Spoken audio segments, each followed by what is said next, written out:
O dia em que minha filha me ligou dizendo: "Vendi sua casa e seu carro para viajar à Europa", foi o dia em que eu sorri, porque ela não sabia que a casa que vendeu nunca poderia ser vendida por ela. Eu estava sentada naquela cadeira desconfortável de plástico verde da sala de espera do Dr. Antônio quando meu celular tocou. Era Fernanda, minha filha. Sua voz soava estranha, quase fria, quando disse: "Mãe, amanhã vou viajar para a Europa com o Bruno.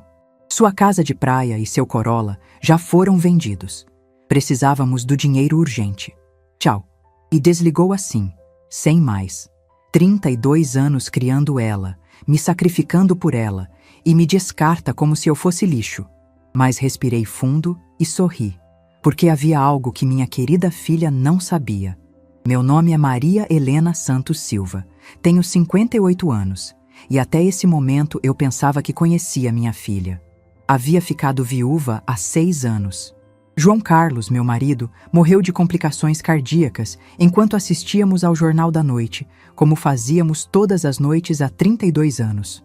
Naquela noite, ele havia me servido chá de camomila e biscoitos de polvilho, como sempre fazia quando eu estava nervosa por causa dos exames médicos. "Relaxa, meu amor", me disse, dando um beijo na testa. "Amanhã você vai descobrir que está tudo bem." Foram suas últimas palavras. Desde então, Fernanda havia se tornado mais presente na minha vida. Ou pelo menos era isso que eu acreditava. Vinha me visitar 2 vezes na semana, me levava ao mercado, me acompanhava nas consultas médicas. "Mãe, você precisa se cuidar mais agora que está sozinha", me dizia com aquele sorriso que eu pensava que era de amor, mas que agora entendo que era de conveniência. A casa de praia em Canasvieiras havia sido nosso refúgio durante anos. João Carlos e eu a compramos quando Fernanda tinha 15 anos, com muito esforço e parcelas que duraram 1 década. Cada verão íamos para lá. Construíamos memórias, comemorávamos aniversários, Natal. Fernanda levava os namorados, depois o Bruno, depois o pequeno Lucas. Eu cozinhava para todos, lavava roupa, arrumava a casa. Era nossa tradição familiar. Nunca imaginei que ela veria aquilo apenas como dinheiro. E o Corolla, aquele carro que João Carlos cuidava como se fosse um filho. Lavava todo domingo, trocava óleo religiosamente, sempre estacionado no mesmo lugar debaixo da mangueira. Fernanda sabia o que aquele carro significava para mim. Era o último pedaço dele que me restava. O cheiro dele ainda estava impregnado nos bancos. Suas músicas sertanejas ainda estavam no rádio. Quando ela desligou o telefone, fiquei ali sentada naquela cadeira desconfortável, rodeada de outras pessoas doentes, e pela primeira vez em meses, não chorei. Algo estranho aconteceu dentro de mim, uma calma que não sentia desde a morte do João Carlos, porque nesse momento lembrei de algo que havia esquecido completamente. 3 semanas antes de morrer, João Carlos havia me entregado uma pasta marrom. "Helena, guarda isso no armário do quarto. Se alguma coisa acontecer comigo, abre só depois de um tempo, quando você se sentir preparada." Eu guardei sem pensar muito. Depois do funeral, com tanta dor e tantos papéis para resolver, simplesmente esqueci que existia. A enfermeira me chamou para entrar no consultório. O Dr. Antônio me examinou, disse que meu coração estava bem para a idade, que eu só precisava diminuir o sal e caminhar mais. Eu concordava e sorria, mas minha cabeça estava longe dali. Estava pensando naquela pasta, na frieza da voz da Fernanda, em como o Bruno provavelmente estava por trás de tudo isso. Ele nunca gostou de mim. Sempre me tratou como se eu fosse um estorbo. Saí do consultório e caminhei devagar até o ponto de ônibus. Não tinha mais carro, segundo a Fernanda. Mas enquanto esperava o coletivo, não conseguia evitar um sorriso. Havia algo quase poético em tudo isso. Minha filha acreditava que tinha me deixado sem nada. Mas o que ela não sabia era que João Carlos, meu querido João Carlos, sempre foi um homem muito esperto. O ônibus chegou e me sentei perto da janela. Olhei a cidade passar, as casas, as lojas, as pessoas correndo de um lado para outro, cada uma com suas próprias tragédias, seus próprios segredos. Eu também tinha os meus e estava prestes a descobri-los. Quando cheguei em casa, subi direto para o quarto. Abri o armário e lá estava a pasta marrom, exatamente onde a tinha deixado. Minhas mãos tremeram um pouco ao pegá-la. Podia sentir que havia vários documentos dentro. João Carlos havia escrito meu nome na frente com sua letra caprichada. Me sentei na cama que dividimos por tantos anos e respirei fundo. Lá fora estava começando a escurecer e a casa se enchia daquelas sombras conhecidas que já não me assustavam mais. Abri a pasta devagar, como se estivesse desembrulhando um presente de aniversário. O que encontrei lá dentro me deixou sem fôlego. Havia documentos de cartório, escrituras, comprovantes bancários e uma carta escrita à mão pelo João Carlos. Meus olhos encheram de lágrimas enquanto lia sua letra familiar. Minha querida Helena, se você está lendo isso, significa que não estou mais ao seu lado. Me perdoa por não ter contado tudo enquanto estava vivo, mas eu queria te proteger das preocupações. Durante esses anos, investi nossas economias em imóveis e negócios. Não temos só a casa de praia, temos outras 5 propriedades, incluindo o prédio onde a Fernanda mora com o Bruno. Também temos cotas em 2 empresas que valem mais do que você pode imaginar. Você é rica, meu amor. Sempre foi rica, mas agora está no papel também. Minhas mãos tremeram enquanto revisava os documentos.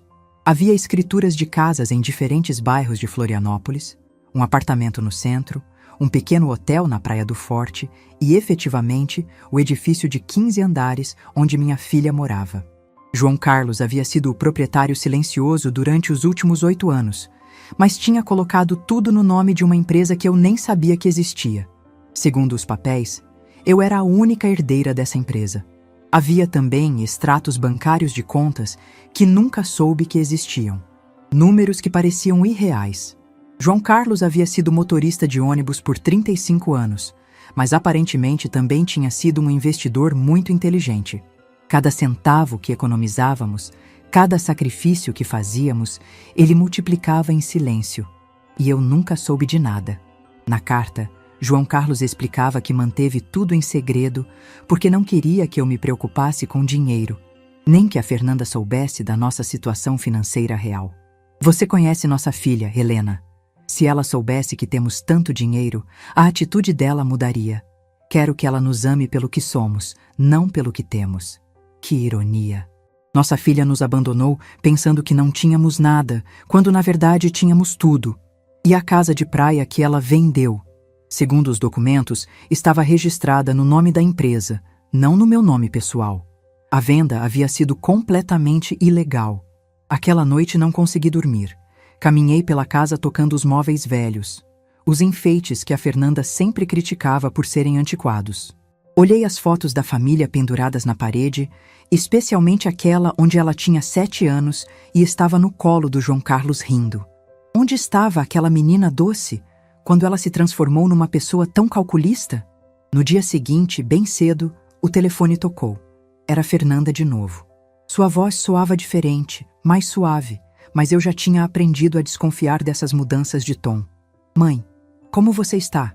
Queria avisar que já fizemos a transferência do dinheiro da casa e do carro. Depositamos sua parte na sua conta. Minha parte? Perguntei mantendo a voz calma. Sim, mãe. Claro que não íamos deixar você sem nada. Demos 30% para você. É justo, não é? Nós precisamos do dinheiro para o investimento na Europa. O Bruno tem uma oportunidade de negócio incrível lá. 30% das minhas próprias coisas. Que generosa. Entendo, filha. E quando vocês viajam? Hoje à tarde. Já estamos com as malas prontas. Vamos ficar fora pelo menos 6 meses, talvez mais se o negócio der certo. Mas não se preocupe, mãe. Quando voltarmos, ajudamos você a encontrar um apartamento pequeno, algo mais adequado para suas necessidades. Adequado para minhas necessidades. Como se ela soubesse quais eram minhas necessidades. Está bem, Fernanda. Tenha uma boa viagem. Ai, mãe, sabia que você ia entender. Você sempre foi muito compreensiva. A gente te ama muito. E desligou. Fiquei ali com o telefone na mão e pela primeira vez em meses eu ri. Ri como não ria desde que o João Carlos morreu. A situação era tão absurda que chegava a ser cômica. Minha filha havia me roubado, me expulsado da minha própria casa, me falado com uma condescendência insuportável, e tudo para financiar uma aventura europeia que provavelmente seria um desastre. Mas o que mais me doía não era o dinheiro. Era a facilidade com que ela me descartou. 32 anos de vida dedicados a ela, de sacrifícios, de amor incondicional, e ela me eliminou da vida dela com 2 ligações telefônicas. Isso sim doía. Verifiquei minha conta bancária no computador. Realmente tinham depositado uma quantia que para eles devia parecer generosa, mas que para mim era uma piada. Venderam a casa de praia por muito menos do que valia, certamente porque precisavam do dinheiro rápido, e o Corolla do João Carlos foi praticamente dado. Naquela tarde, da minha janela, vi Fernanda e Bruno colocando malas num táxi. Ele carregava 2 malas enormes, ela levava uma bolsa de viagem que parecia muito cara. Os vi rindo, se beijando, fazendo planos. Pareciam 2 adolescentes empolgados com uma aventura. Nunca olharam para minha janela. Nunca se despediram. Quando o táxi foi embora, me sentei na cozinha com uma xícara de café e os documentos do João Carlos espalhados sobre a mesa. Tinha que tomar decisões. Podia ligar para um advogado, reclamar minhas propriedades, recuperar tudo que me tiraram. Mas algo me dizia que havia uma maneira melhor de lidar com isso. Uma maneira mais educativa. Naquela noite, pela primeira vez em meses, dormi profundamente. Sonhei com o João Carlos. Ele estava sentado na sua poltrona favorita lendo o jornal, como todas as manhãs. Quando me viu, sorriu e disse: "Já era hora, meu amor. Já era hora de você se defender." Acordei com uma sensação estranha. Não era exatamente felicidade, mas também não era a tristeza que sentia há meses. Era algo parecido com determinação. Pela primeira vez, desde a morte do João Carlos, eu tinha um propósito claro. Ia recuperar o que era meu, mas não da maneira que a Fernanda esperava. Nos dias seguintes, comecei a entender a extensão da minha nova realidade. Liguei para o Dr. Sebastião, o advogado que havia cuidado dos papéis do João Carlos quando ele morreu. Ele ficou surpreso quando lhe mostrei os documentos da pasta marrom. "Dona Helena, seu marido era um homem muito previdente. Estes investimentos foram feitos ao longo de 15 anos, sempre com muito cuidado e estratégia." Ele ajustou os óculos enquanto revisava as escrituras. "A senhora é proprietária de um patrimônio considerável, incluindo o edifício onde sua filha mora." Enquanto isso, mantinha minha rotina normal. Todas as manhãs, acordava. Tomava café da manhã sozinha, regava as plantas do quintal que João Carlos tanto amava. Os vizinhos me cumprimentavam com aquela mistura de pena e curiosidade que reservam para as viúvas recentes. Dona Carmen, minha vizinha de sempre, se aproximou de mim numa tarde enquanto eu varria a calçada. "Helena, querida, é verdade que a Fernanda viajou para a Europa e te deixou sozinha?" Sua voz carregava aquela preocupação genuína de quem conhece a família há décadas. "Sim, Carmen. Ela foi com o Bruno tentar um negócio lá fora. Não mencionei nada sobre a venda das propriedades. Ainda não era hora. E como você vai se virar, filha? Todo mundo sabe que o João Carlos não deixou muito dinheiro guardado." Se ela soubesse a verdade, pensei. "Não se preocupe comigo, vou dar um jeito." Dona Carmen me olhou com aquela expressão que eu conhecia bem. Era a mesma cara que recebi depois do funeral. Compaixão misturada com um pouco de alívio por não ser a tragédia dela. "Olha, se precisar de alguma coisa, qualquer coisa, você me chama, viu?" Essas conversas se repetiam constantemente. O açougueiro, a padeira, a moça da farmácia, todos me falavam com esse tom suave que usam com os desafortunados. E eu concordava, agradecia a preocupação, mas por dentro, uma parte de mim estava se divertindo com essa atuação. Era como viver uma vida dupla. Durante as primeiras semanas, Fernanda não deu notícias. Nem uma ligação, nem uma mensagem, nem sequer uma foto das férias. Para ela, eu tinha deixado de existir no momento em que conseguiu o dinheiro que precisava. Mas eu sabia que isso ia mudar em breve. Dr. Sebastião me ligou numa quarta-feira com novidades. "Dona Helena, conseguimos anular a venda da casa de praia. A transação era completamente ilegal, já que a propriedade estava registrada no nome da empresa, não no seu nome pessoal. Os compradores vão receber o dinheiro de volta sem problemas." "Excelente, doutor." "E o prédio onde a Fernanda mora? Esse é mais complicado. Tecnicamente, a senhora sempre foi a proprietária através da empresa, mas vamos precisar fazer algumas mudanças administrativas para que tenha controle direto. Deve levar umas 3 semanas. Depois de desligar, me sentei na cozinha com meu café e pensei na Fernanda. Fazia um mês que estava na Europa e eu não sabia nada dela. Para mim, ela tinha deixado de existir no momento em que me descartou. Mas eu sabia que isso mudaria logo. Decidi visitar a casa de praia. Peguei o ônibus para Canasvieiras, a mesma rota que João Carlos e eu fazíamos centenas de vezes. A casa estava exatamente como lembrava. Pequena, pintada de amarelo claro, com uma varanda que dava para o mar. Os novos proprietários tinham colocado algumas plantas em vasos, mas fora isso, estava igual. Me sentei na calçada em frente e fiquei olhando por 1 hora. Lembrei das tardes de verão quando Fernanda era pequena, correndo na praia, fazendo castelos de areia. João Carlos preparando churrasco na churrasqueira que ele mesmo construiu, enquanto eu fazia salada de maionese na cozinha. Fernanda trazendo amigos, depois namorados, depois o Bruno. Todos aqueles momentos felizes que ela reduziu a uma simples transação comercial. Um senhor de idade saiu da casa e me viu sentada ali. Se aproximou com curiosidade. "A senhora está bem?" "Sim, obrigada. Só estou lembrando de algumas coisas." "Conhecia os antigos proprietários?" "Conhecia muito bem." "Que lástima o que aconteceu. Nos disseram que a senhora idosa estava muito doente e precisava vender rápido. Nós achamos que era uma pechincha, mas agora soubemos que a venda não era legal. Tivemos que devolver a casa." "Vocês a conheceram pessoalmente?" "Não. Tudo foi feito através de intermediários, mas nos disseram que a filha estava cuidando de tudo porque a mãe não conseguia mais." Que situação triste. Se ele soubesse quão triste era realmente, pensei. "Bem, me alegra que vocês não tenham perdido o dinheiro." "Sim. Por sorte, tudo se resolveu bem. Agora temos que procurar outra casa, mas essa aqui a gente tinha gostado muito." Fui embora dali com o coração apertado. Não era só o dinheiro que me doía. Era a facilidade com que Fernanda tinha mentido sobre mim. Inventou uma história sobre minha doença. Usou minha suposta vulnerabilidade para justificar as ações dela. Para ela, eu não era uma pessoa com sentimentos. Era um obstáculo que precisava ser removido.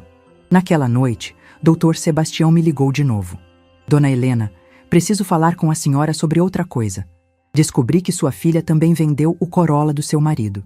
"Eu sei, doutor." Ela me contou. "O problema é que o carro estava mesmo no seu nome, mas sua filha tinha uma procuração que permitia a venda." "A senhora lembra de ter assinado isso?" Ali estava. O momento em que Fernanda começou a planejar tudo isso.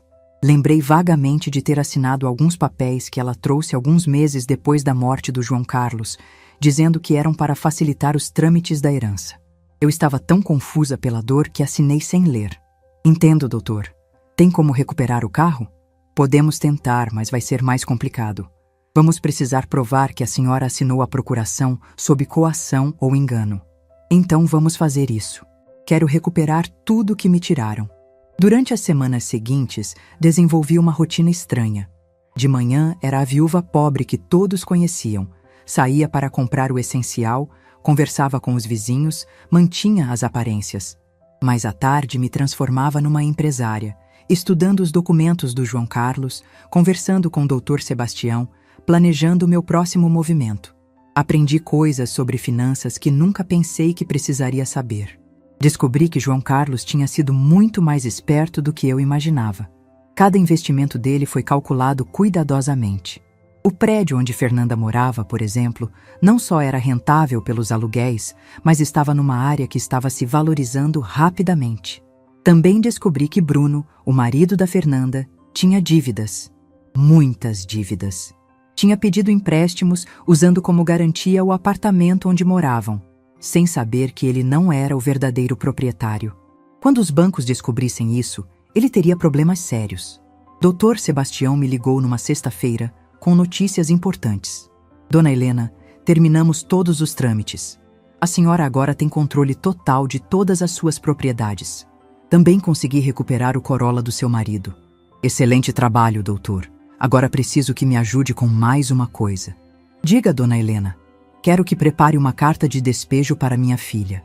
Houve um silêncio do outro lado da linha. "Dona Helena, tem certeza que quer fazer isso?" "Tenho certeza absoluta. Ela decidiu que eu não era importante na vida dela. Agora vai descobrir o quanto eu sou importante." "Entendo. Quer que eu mande a carta para a Europa? Não, doutor. Quero que entregue quando ela voltar. Tenho a sensação de que vai ser muito em breve.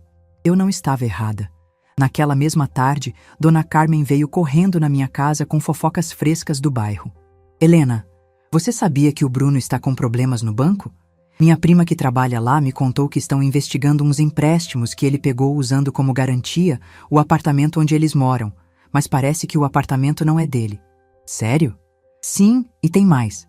Parece que a Fernanda não sabia de nada. Estão dizendo que ela vai ter que voltar da Europa para resolver essa confusão. Perfeito.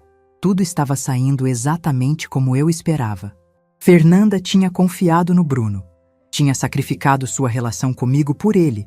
E agora estava descobrindo que ele não era o homem que ela pensava. Naquela noite me sentei na varanda com uma xícara de chá e olhei as estrelas. João Carlos sempre dizia que as estrelas eram as almas das pessoas que tinham vivido uma vida completa, cuidando das famílias desde o céu. Se isso era verdade, então ele estava lá em cima, vendo como seu plano se desenvolvia perfeitamente. Obrigada, meu amor, falei para o céu. Obrigada por cuidar de mim mesmo depois da sua morte. No dia seguinte, Dr. Sebastião me ligou cedo. Dona Helena, tem novidades. Sua filha acabou de chegar ao país. Está no aeroporto, sozinha. Sozinha?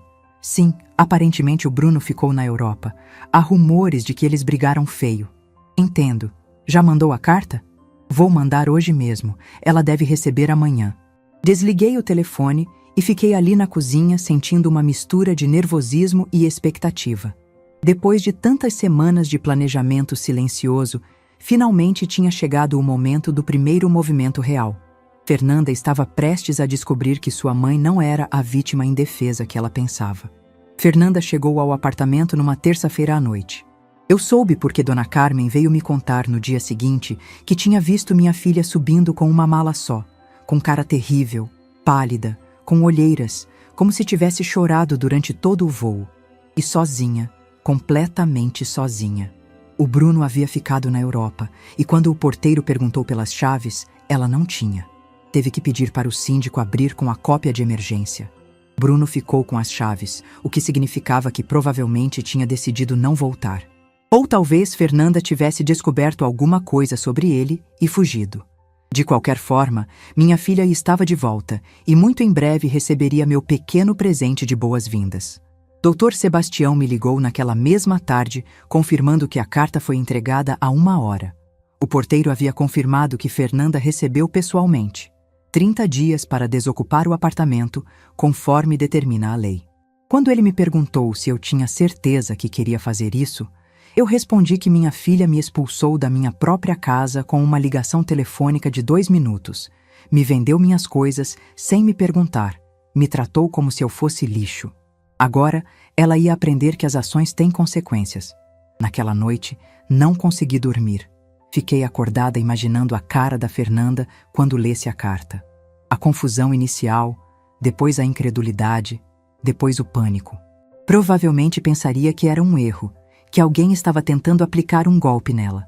Mas quando ligasse para verificar, descobriria que tudo era completamente legal. No dia seguinte, como se tivesse estado esperando minha ligação, o telefone tocou às 8 da manhã. Era Fernanda, e sua voz soava desesperada. Me disse que precisava falar comigo urgentemente. Quando perguntei como foi à Europa, ela respondeu que não tinha tempo para isso. Havia recebido uma carta muito estranha, dizendo que tinha que sair do apartamento em 30 dias. Devia ser um erro, não era? Eu sabia alguma coisa disso? Perguntei de quem era a carta, e ela me disse que era de uma empresa que nunca tinha ouvido falar. Investimentos. João Carlos Lita. João Carlos havia usado o próprio nome para a empresa. Que poético. Respondi que nunca tinha ouvido esse nome, que achava muito estranho. Fernanda me contou então que Bruno a havia abandonado na Europa, se foi com outra mulher e agora voltava para isso. Não entendia o que estava acontecendo. Ali estava a confirmação. Bruno havia abandonado ela, provavelmente quando o dinheiro acabou ou quando percebeu que os problemas legais aqui no Brasil eram mais sérios do que pensava. Pobre Fernanda. Tinha sacrificado a família por um homem que não valia nada. Ela me disse que não tinha mais ninguém, que precisava da minha ajuda. A ironia era perfeita. Agora que tinha ficado sem o homem pelo qual me abandonou, lembrava que tinha uma mãe. Disse para ela vir quando quisesse, e ela veio na mesma hora. Quando abri a porta, me surpreendi com o quanto ela estava mal.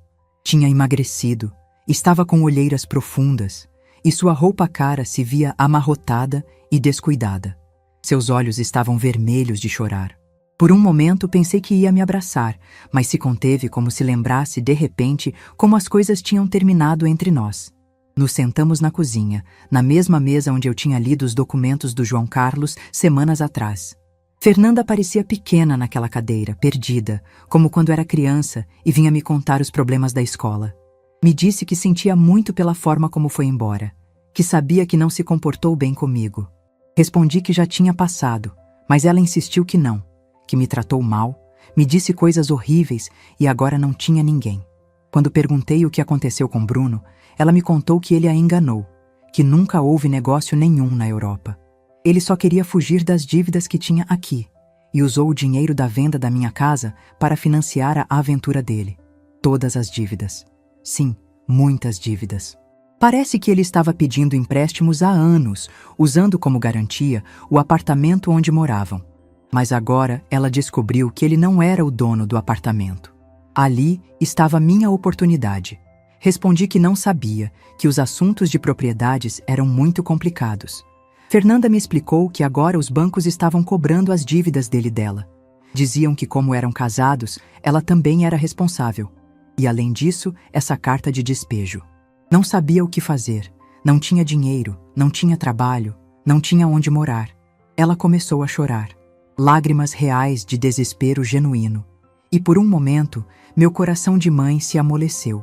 Quis abraçá-la, consolá-la, dizer que tudo ia ficar bem. Mas depois, lembrei da frieza na sua voz quando me ligou do consultório, da facilidade com que me descartou, da maneira como me falou, como se eu fosse um fardo. Quando perguntei se ela tinha falado com algum advogado sobre a carta, ela respondeu que não tinha dinheiro para advogado, que gastaram tudo na Europa, que Bruno levou o pouco que sobrou quando fugiu com aquela mulher. Disse que não sabia o que fazer, que pensou que talvez pudesse ficar comigo por um tempo, só até conseguir emprego e achar um lugar pequeno para morar. Ali estava a pergunta que eu tinha esperado. Depois de me expulsar da minha própria casa, depois de vender minhas coisas, depois de me tratar como lixo, agora queria que eu a salvasse. Queria que a viúva pobre que ela tinha criado a resgatasse das consequências das próprias ações. Respondi que claro, que essa sempre seria sua casa. Fernanda me olhou com surpresa, como se não esperasse que fosse tão fácil. Perguntou se eu falava sério, depois de tudo que aconteceu. Respondi que ela era minha filha, que isso nunca ia mudar. Ela se levantou e dessa vez me abraçou. Foi um abraço desesperado de alguém que está se afogando e se agarra ao que encontra. Eu a abracei também, mas não com o amor incondicional de antes. Agora havia cálculo no meu abraço. Estratégia. Ela me agradeceu e prometeu que ia achar trabalho logo, que não ia ser um peso para mim. Disse para ela não se preocupar com isso agora, que descansasse, se recuperasse e depois veríamos suas opções. Fernanda foi embora naquela tarde para buscar algumas coisas no apartamento. Eu fiquei na cozinha pensando em como tinha sido fácil. Ela tinha vindo exatamente como eu planejei. Quebrada, desesperada, sem opções. Mas essa era só a primeira parte do meu plano. Tê-la morando comigo me daria a oportunidade perfeita para a próxima fase. Ia deixar que se instalasse, que se sentisse segura, que acreditasse que tinha encontrado refúgio na minha casa. E depois, quando menos esperasse, ia ensinar para ela a diferença entre ser pobre por escolha e ser pobre por consequência. Naquela noite, liguei para Dr. Sebastião pedindo para investigar as dívidas do Bruno. Queria saber exatamente quanto ele devia, para quem devia, e que opções legais tinha para separar essas dívidas da minha filha. Quando ele perguntou qual era meu plano final, respondi que era muito simples. Ia salvar minha filha, mas primeiro ela precisava entender o que significava realmente tocar o fundo do poço. Fernanda se mudou para minha casa no dia seguinte. Chegou com 2 malas e uma caixa de papelão, tudo o que restava da sua vida anterior. A vi desfazer as malas no seu quarto antigo, o mesmo onde dormiu durante a adolescência, e pude ver a humilhação em cada movimento. Tinha passado de morar num apartamento luxuoso a se refugiar no quarto da juventude.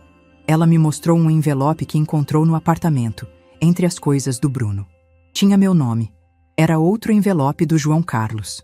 Meu coração acelerou, mas mantive a compostura. Esse envelope era diferente do que encontrei no armário. Era menor, mais novo. Fernanda disse que talvez Bruno tivesse encontrado entre as coisas do pai quando ele morreu e esqueceu de me dar. Abri o envelope na presença dela. Dentro havia uma carta curta e uma chave pequena. A carta dizia que se eu estava lendo isso depois de ter recebido o envelope principal, significava que nossa filha estava passando por um momento difícil. A chave abria um cofre no Banco do Brasil, Agência Centro, número 158. Lá tinha algo que podia me ajudar a ajudá-la, mas para usar com sabedoria. Fernanda leu a carta por cima do meu ombro e ficou impressionada que o pai tinha um cofre. Eu disse que não sabia. Ela perguntou se achávamos que devíamos ir ver o que tinha, que talvez fosse algo importante, documentos ou algo de valor que pudesse nos ajudar. A desesperação na voz dela era palpável. Fernanda estava se agarrando em qualquer possibilidade de encontrar uma saída da situação, e eu ia deixar que se agarrasse um pouco mais antes de mostrar a realidade completa. Respondi que estava bem, que podíamos ir no dia seguinte. Naquela noite, enquanto ela organizava suas poucas coisas, eu me preparei para a próxima fase do plano. Fernanda estava exatamente onde eu queria, vulnerável, dependente e ainda sem suspeitar que eu tinha o poder de resolver todos os problemas dela. Mas primeiro, ela precisava entender completamente o que tinha perdido quando me abandonou. No dia seguinte, fomos ao banco. Fernanda estava nervosa, esperançosa. Eu mantive minha atuação de viúva confundida que não entendia muito sobre questões financeiras. O funcionário nos levou até os cofres, verificou minha identidade e abriu o cofre número 158. Dentro havia joias, muitas joias, anéis, colares, pulseiras, brincos. Algumas peças eu reconhecia como herança da família do João Carlos. Outras eram completamente novas para mim. Fernanda ficou sem fôlego quando viu tudo aquilo. Disse que devia valer uma fortuna, apontando para uma esmeralda e um colar de pérolas. Comentou que o pai tinha guardado um tesouro ali. Segundo a carta do João Carlos, as joias valiam aproximadamente R$ 150 mil. Era uma quantia significativa, mas não era nada comparado ao resto do meu patrimônio. Era como encontrar moedas no sofá quando você tem milhões no banco. Quando ela me perguntou o que fazíamos com aquilo, respondi que não sabia, que eram lembranças de família. Mas Fernanda já estava calculando. Disse que poderíamos vender algumas peças, que com esse dinheiro eu poderia recuperar minha casa de praia, e ela poderia pagar algumas das dívidas do Bruno. Ali estava de novo. Mesmo quando encontrava algo valioso, a primeira reação da Fernanda era pensar em como usar para resolver os problemas que Bruno tinha criado. Perguntei se ela tinha certeza que queria usar a herança do pai para pagar as dívidas do Bruno. Ela respondeu que não tinha outra opção, que se não pagasse alguma coisa, os bancos iam tomar tudo o que ela tinha. E, tecnicamente, ela não tinha nada, porque tudo estava no nome do Bruno. Disse que não conseguia emprego, com todas essas questões legais pendentes, que nenhum empregador ia querer contratar alguém com tantos problemas legais. Levamos as joias para casa. Fernanda as espalhou sobre a mesa da cozinha e as examinou uma por uma, calculando quais poderia vender e quais poderia conservar. Era doloroso vê-la reduzir as lembranças do pai a números numa folha de papel. Ela me disse que achava que com aquilo conseguiria resolver os problemas mais urgentes. Não todos, mas pelo menos os mais graves. Perguntei o que ela faria depois, e ela respondeu que procuraria trabalho, tentaria reconstruir a vida. Talvez conseguisse achar um quartinho pequeno para alugar, algo barato. Disse que não precisava sair, que podia ficar ali o tempo que precisasse. Mas ela insistiu que já tinha abusado demais da minha bondade, que eu também precisava de dinheiro e não podia sustentá-la indefinidamente. Era fascinante ver como Fernanda tinha construído uma imagem completamente falsa da minha situação financeira. Para ela, eu era uma viúva pobre que mal conseguia se sustentar, quando na realidade tinha recursos suficientes para comprar o prédio inteiro onde encontramos as joias. Naquela tarde, doutor. Sebastião me ligou com o relatório completo sobre as dívidas do Bruno. A situação era pior do que pensávamos. Ele devia mais de R$ 180 mil a vários bancos e também tinha dívidas com agiotas. O que era mais preocupante era que ele usou documentos falsificados com a assinatura da Fernanda para alguns desses empréstimos. Quando perguntei se isso significava que Fernanda era responsável, ele explicou que legalmente era complicado. Se conseguíssemos provar que ela não sabia, poderíamos livrá-la de algumas dívidas, mas seria um processo longo e caro. Para um bom advogado especialista, provavelmente uns R$ 40 mil sem garantia de sucesso. Se ela tivesse o dinheiro para pagar as dívidas, seria Dr. Sebastião me ligou numa segunda-feira de manhã com as notícias que eu estava esperando. O processo legal estava completo. Conseguimos liberar Fernanda de todas as dívidas do Bruno. A evidência de falsificação foi aceita pelo tribunal. Era o momento. Depois de semanas observando minha filha lutar, trabalhar e refletir sobre seus erros, finalmente tinha chegado a hora de mostrar que ela nunca esteve sozinha, que sempre teve alguém cuidando dela em silêncio. Disse para ele organizar uma reunião, que era hora da minha filha conhecer a verdade completa.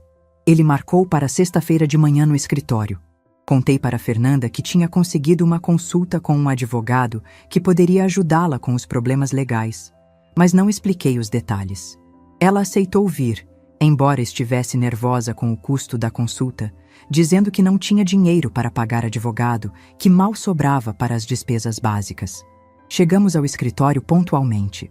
Fernanda tinha se arrumado com a melhor roupa que tinha, que agora ficava um pouco folgada no corpo mais magro. Estava nervosa, mexendo nas mãos, esperando mais uma má notícia na lista interminável de problemas. Dr. Sebastião nos recebeu e agradeceu por termos vindo. Fernanda respondeu agradecendo por nos receber, mas avisou que sua situação financeira era muito complicada e provavelmente não conseguia pagar honorários altos. Ele disse que disso vamos falar exatamente e me entregou uma pasta grossa.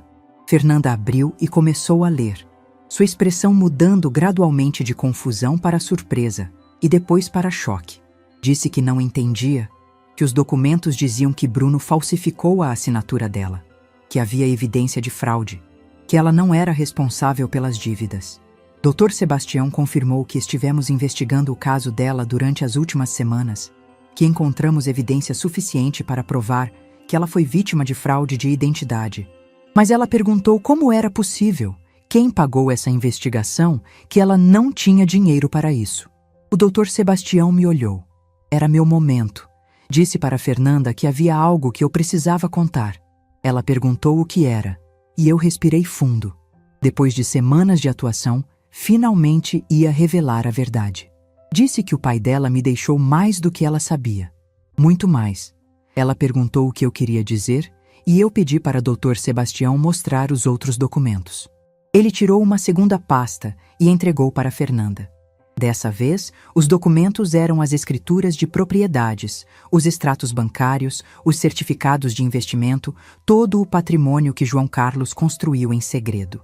Fernanda leu em silêncio durante vários minutos. Seu rosto passou por uma gama completa de emoções: confusão, incredulidade, choque e, finalmente, compreensão. Ela disse que isso significava que eu era proprietária do prédio onde ela morava. Confirmei. Que eu tinha outras propriedades, contas bancárias, investimentos. Confirmei. Que quando ela vendeu a casa de praia, era minha casa e a venda foi fraudulenta. Confirmei que já tinha recuperado. Fernanda ficou olhando os papéis, tentando processar a informação. Perguntou há quanto tempo eu sabia disso. Respondi que desde o dia que ela me ligou do consultório médico.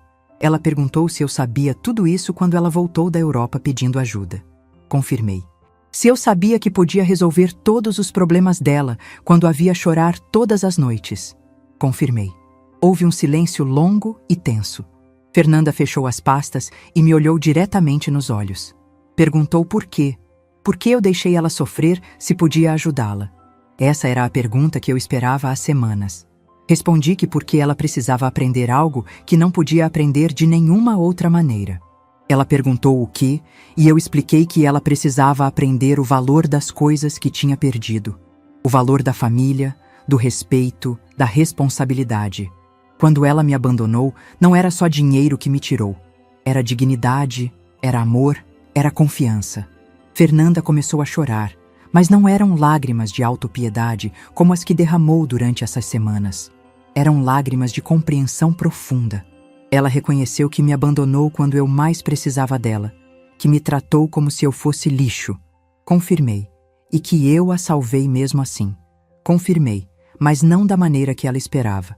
Não a salvei dando dinheiro para que continuasse cometendo os mesmos erros. A salvei deixando que tocasse o fundo do poço para que pudesse aprender a se salvar sozinha. Doutor.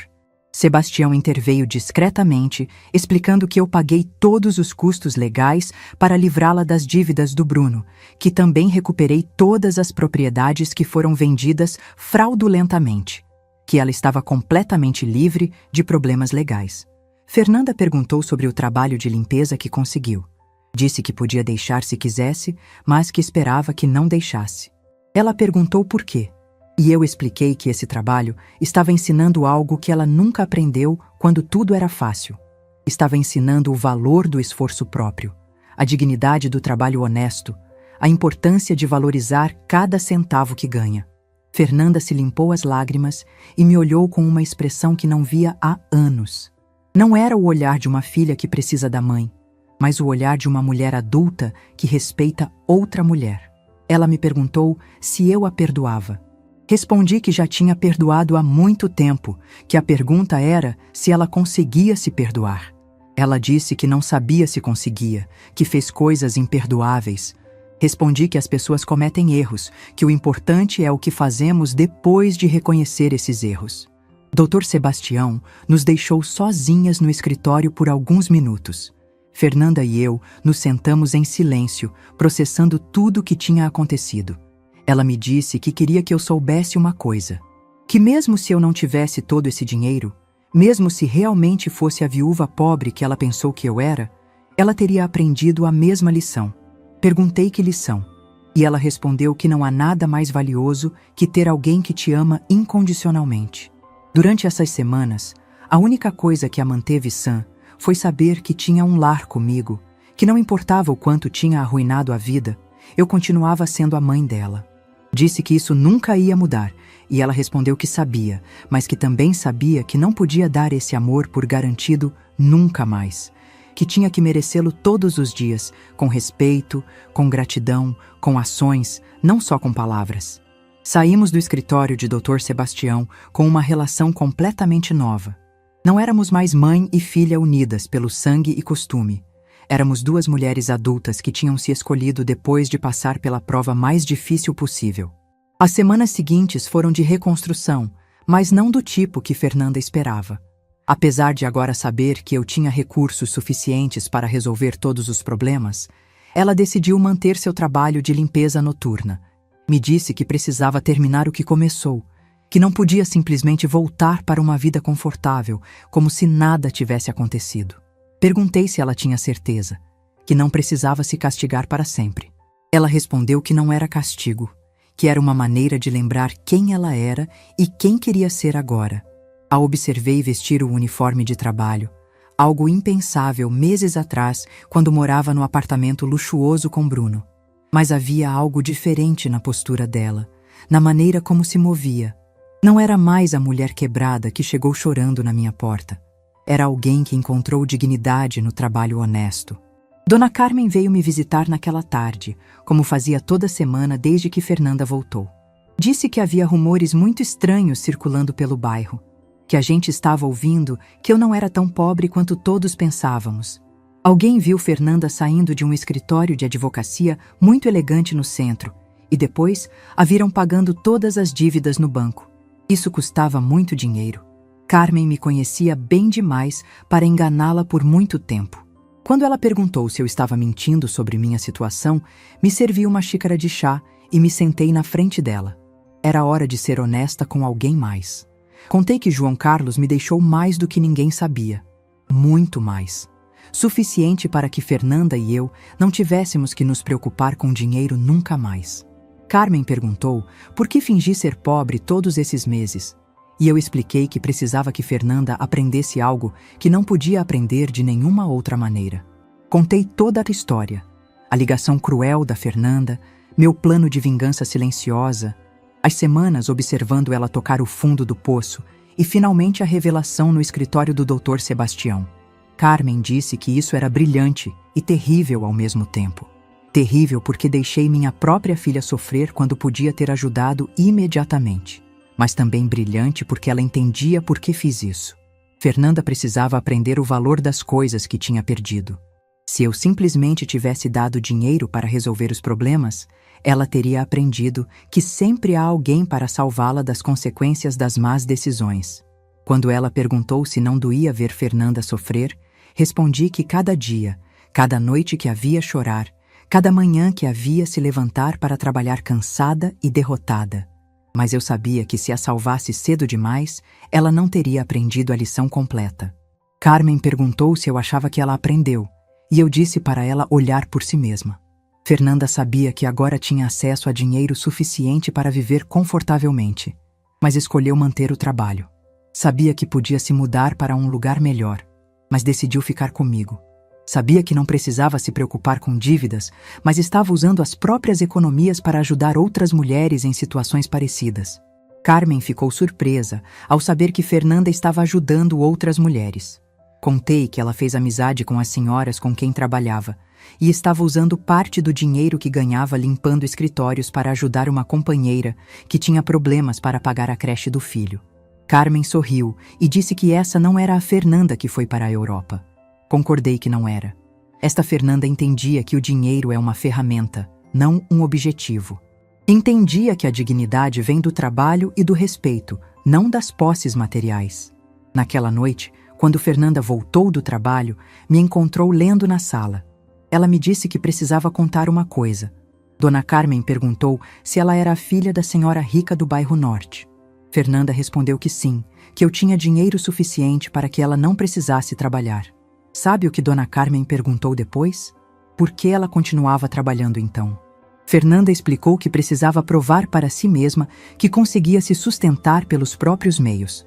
Dona Carmen riu e disse que essa era a diferença entre ter dinheiro e saber lidar com dinheiro, que eu tinha ensinado Fernanda a ser rica de verdade. Concordei que Dona Carmen era muito sábia e Fernanda disse que ela fez entender algo importante. Que não se tratava do dinheiro que você tem, mas de como você o usa e como se relaciona com ele. Fernanda se sentou comigo no sofá e disse que queria que eu soubesse que tinha tomado uma decisão. Ela ia continuar morando comigo, mas não como uma filha que volta para a casa dos pais. Queria ficar como uma mulher adulta que escolhe dividir a vida com a mãe. Perguntei qual era a diferença, e ela explicou que ia pagar a parte dela das despesas.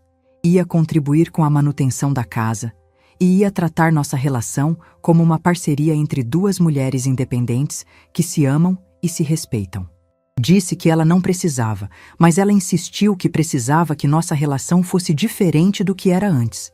Antes ela era uma filha que dava por garantido o amor e cuidado da mãe. Agora queria ser uma mulher adulta que valoriza e cuida da relação mais importante da vida. Perguntei sobre o trabalho. E ela disse que ia continuar trabalhando, mas não necessariamente limpando escritórios para sempre. Queria estudar, se preparar para fazer algo mais significativo com a vida. Mas queria fazer isso passo a passo, merecendo cada oportunidade. Tinha alguma ideia do que queria estudar? Sim, queria estudar assistência social. Essas semanas ensinaram quanta gente estava passando por situações difíceis sem ter ninguém para apoiar. Queria usar os recursos que tínhamos para ajudar outras mulheres que estavam passando pelo que ela passou. Era perfeito. Fernanda não só tinha aprendido a valorizar o que tinha, mas encontrou uma maneira de usar a experiência para algo construtivo. Perguntei sobre Bruno, e ela disse que Dr. Sebastião contou que ele foi preso na França pelo casamento fraudulento. Ia ser deportado em breve, mas honestamente, ele já não importava mais.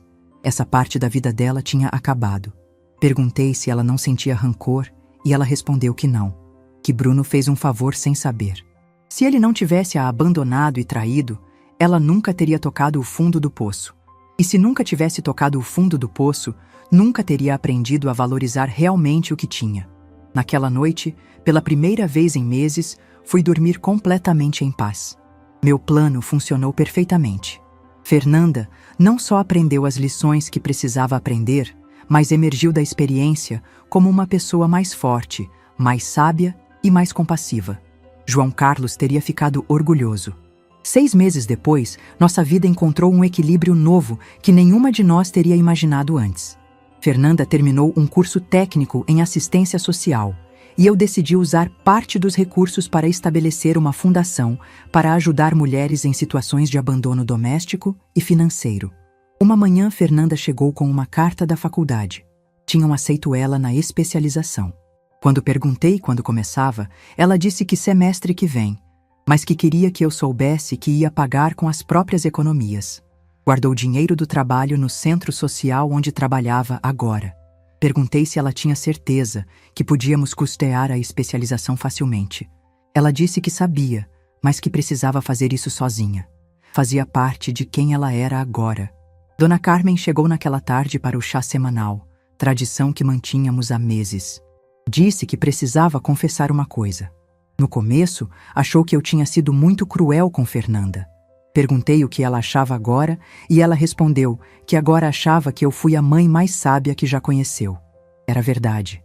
A Fernanda, que estava na sala estudando para os exames, era completamente diferente da que foi para a Europa meses atrás. Essa Fernanda tinha uma serenidade que vinha de dentro, uma confiança baseada nos próprios méritos, não nas posses materiais. Carmen disse que ontem viu Fernanda no mercado comprando legumes para uma família que estava ajudando através do trabalho. Quando perguntou por que usava o próprio dinheiro em vez do orçamento do governo, Fernanda respondeu que algumas coisas não cabem em orçamentos oficiais. Naquela noite, Fernanda e eu jantamos na varanda, algo que se tornou tradição. Era nosso momento para conversar sobre o dia, planejar o futuro e simplesmente desfrutar da companhia uma da outra. Fernanda me disse que queria que eu soubesse uma coisa, que aprendeu que o amor verdadeiro não é o que te diz o que você quer ouvir. O amor verdadeiro é o que te ensina o que você precisa aprender, mesmo quando dói. Concordei que era uma lição difícil de aprender, mas necessária. Fernanda explicou que Bruno dizia o que ela queria ouvir, fazia ela se sentir especial, a convenceu que merecia uma vida de luxo sem esforço. Eu ensinei que a verdadeira riqueza vem do trabalho, do respeito e das relações genuínas. Naquela noite, depois que Fernanda foi estudar, me sentei na varanda sozinha, olhando as estrelas e pensando no João Carlos. Tinha cumprido a promessa que fiz para ele. Tinha cuidado da nossa filha, finalmente, da maneira certa. Não a salvei dando dinheiro quando precisava. A salvei ensinando a se salvar sozinha. A justiça chegou não como vingança, mas como educação. Não como castigo, mas como transformação. E no final, as duas ganhamos algo muito mais valioso que dinheiro.